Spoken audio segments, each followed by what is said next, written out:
Hello, I'd like to start this video out with a disclaimer. I am not a doctor. This is not medical advice. So don't take anything I'm about to say as medical advice. This is just me exploring a path that I have invested a lot of time and interest in and research. So without further ado, I've started taking ivermectin today in the paste form, the horse paste form. See, I tried to get it through my doctor. I guess I should first say I was diagnosed with COVID January of 2021 by PCR tests. So given the information coming out about those, who knows if I actually really had COVID or if it was a flu. But for sake of argument for this video, we will say I had COVID. Symptoms felt very much like the flu and the common colds. Fever, shortness of breath, there's a couple days of extreme nausea, body weakness, insomnia, brain fog, that sort of thing. So it went in kind of waves of severity over 2 weeks. It peaked around like day 4 and 7, if I remember correctly. But then it kind of tapered away. And so I went back to work, and I worked for, I think, 2 weeks. And I was noticing after physical shifts at work, I would come home and my body would feel that weakness again. Like it'd be kind of a delayed hit. Like I'd work hard, I'd get home, say 5, 6 o'clock, and then I'd be tired, but I'd wake up the next day, and that's when it would really hit. I could barely lift my arms, lift my legs. Like I felt like I was wearing a suit of armor. So what that is post-viral fatigue or post-viral syndrome, which you can get that with any virus. Really is not specific to COVID. You can get that from the flu, the colds, or any other virus you can get. You have the chance of developing post-viral fatigue.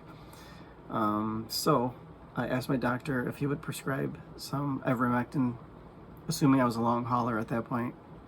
I was kind of desperate to try something, anything, and so I asked him if he would prescribe me some ivermectin, and he said no, he had never heard of that being used for COVID at all. And this was in January, and if I knew about it at that point, I'm guessing, unless he's completely incompetent, he must have known at least just as much as I knew.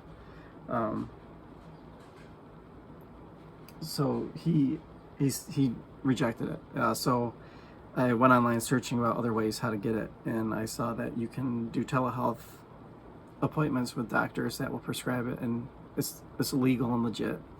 And so I found one. He was based in Texas, but he could prescribe medicine in New York. So we had a telehealth appointment. Everything went well. We talked about symptoms, dosage, everything in general around COVID. And so then he called the prescription into my pharmacy. My pharmacy then called me and told me they were refusing to fill it. They started asking me all sorts of questions about the doctor.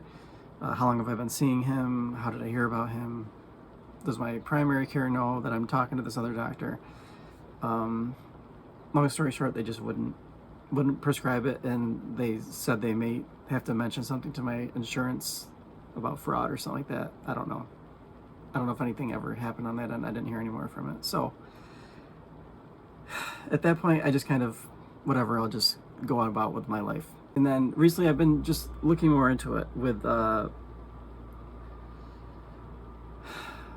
I'm skeptical of a lot of what is going on. Without going into too much detail, I'm very skeptical about a lot of what is going on around the world, and specifically in this country.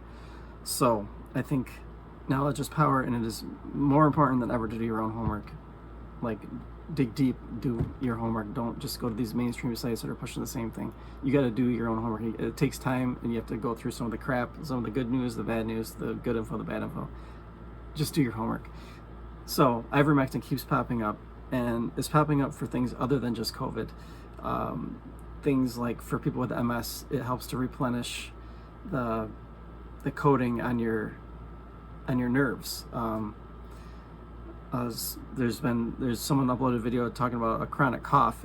It cured a chronic cough, which my mom has one. She's constantly searching for remedies. She's been looking for years, so now she's interested in this. Everything from depression to insomnia to body weakness to kidney health, like ivermectin. I believe the WHO lists it as one of the top essential drugs to have on hand. And it's cheap, it's safer than aspirin, I don't know, it seems too good to be true, but when you look at the way the world is run, I could see why it would be denied and ignored and silenced. Actually, it's not just ignored and denied, it's silenced. If you talk about it, like, there's a good chance my channel is going to get some sort of strike or shut down because of this, just for talking, because we're not allowed to discuss things anymore. Anyways, back to the point. So I've been researching how to use this stuff, like the horse paste form, because doctors, especially in New York, are not going to give it to you.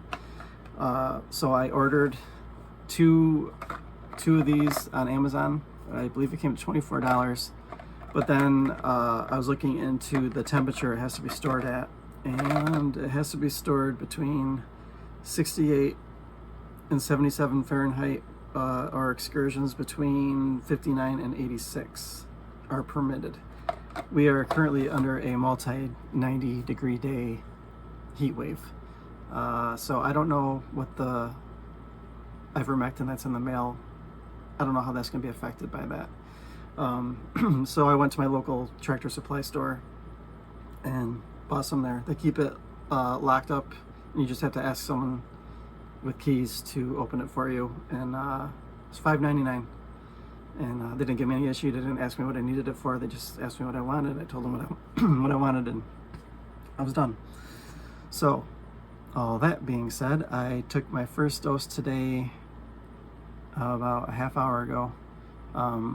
They recommend, for this purpose, they recommend taking it on a full stomach with a fatty meal if possible. I had chicken and rice, and I mixed it with yogurt. Could barely taste it. You could taste a little bit of bitterness when I bit into it. I mean, the amount you use is really small.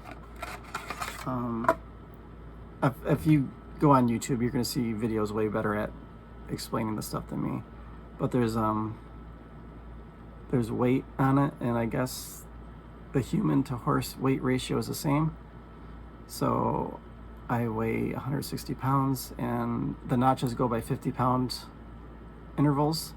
So I did 150. I rather err on the side of caution for the first dose, at least. And then this little ring will stop the plunger from pushing it any more than that. So you push it out, it comes out, and it comes out in like a Vaseline, like yellowish gel. Put it on a spoon, mix it in my yogurt, and I was good to go. So I will take it again on day 3. So today's day 1. I will not take it tomorrow. I'll take it the next day. And then I believe the protocol currently on the FLCCC site is every other week you take 1 dose. At one point it said once a month, but I believe currently it says every other week you take one dose. I'm gonna look into that again after my second dose. I'll look into it to make sure I'm doing it right. So yeah, that's about it. I will update with any sort of changes or side effects or anything I think is worth talking about. I will upload after day 3, and then I'll upload a little bit after day 3 to let you know. Even if there's no changes, I'll still make an update. Again, this is not medical advice. This is just me doing my thing, and a lot of other people doing their thing too. It's a thing, you know. All right. So, anyways, that's it. I appreciate you checking in. Take it easy, and we'll see you soon.